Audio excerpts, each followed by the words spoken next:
We've got parents that they've got life struggles and very difficult worlds that they live and come from.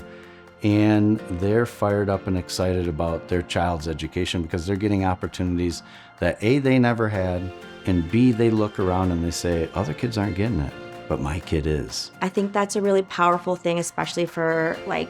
minorities, for people of color, for women. We've noticed that we've had students come back and say, I never even realized that it was not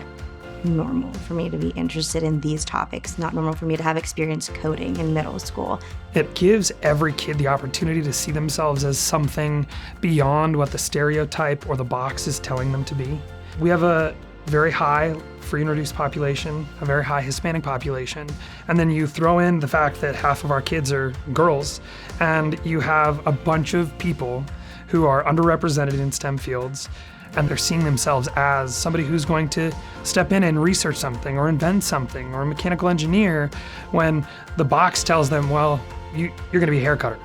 you're going to be a barber, you're going to be a beautician. It opens up those fields to people who are going to change the world, and I'm excited about that for our kids.